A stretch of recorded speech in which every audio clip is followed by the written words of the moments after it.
En marge de la grève des acteurs, lancée le jeudi 13 juillet, cet acteur phare d'une série culte s'en est violemment pris à Netflix, racontant au passage que les comédiens ne touchent quasiment rien pour la diffusion de la série sur le service de streaming.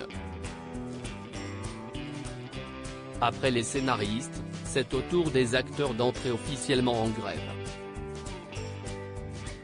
Le 13 juillet dernier, le syndicat SAG-AFTRA, Screen Actors Guild, American Federation of Television and Radio Artists, présidé par Fran Drescher, a mis fin aux négociations avec l'Alliance of Motion Picture and Television Producers, représentant les intérêts des grands studios. Comme leurs confrères, les acteurs réclament une révalorisation de leur rémunération et des garanties contre le recours à l'intelligence artificielle pour remplacer les comédiens à l'écran.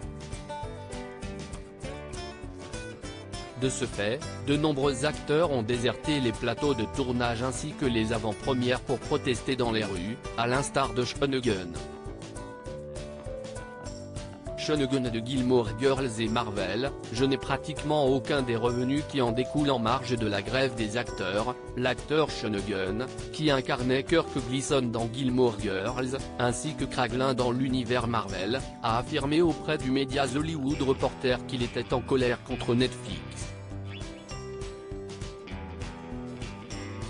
J'ai été dans une série télévisée appelée Gilmore Girls pendant longtemps qui a rapporté d'énormes bénéfices à Netflix.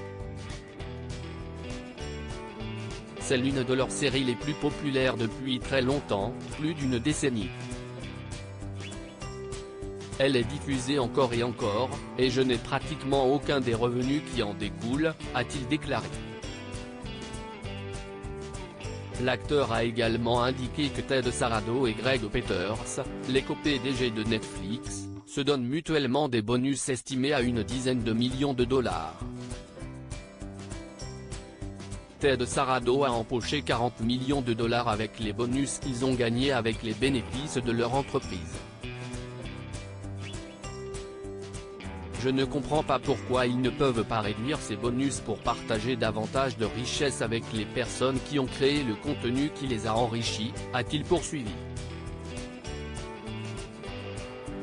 Ces acteurs d'une autre série Netflix se balancent sur leur situation financière. Cette déclaration survient quelques jours après qu'une actrice d'Orange is the New Black a levé le voile sur ce qu'elle percevait réellement lorsqu'elle jouait dans la série à succès de Netflix. Nous n'avons jamais été très bien payés, a révélé Kimiko Glenn, l'interprète de Brooke Soso. Les gens étaient encore barman et avaient encore leur deuxième emploi. Ils étaient sacrément célèbres, internationalement célèbres. Mais ils devaient garder leur deuxième travail parce qu'ils ne pouvaient pas se permettre de ne pas le faire, a-t-elle poursuivi. Des propos que son ancienne co-star Matt McGorry a confirmés. J'ai gardé mon travail de jour pendant toute la durée de la série parce qu'il était mieux payé que la série à succès dans laquelle nous étions, a dévoilé l'interprète de John Bonnet. Article écrit en collaboration avec C-Media.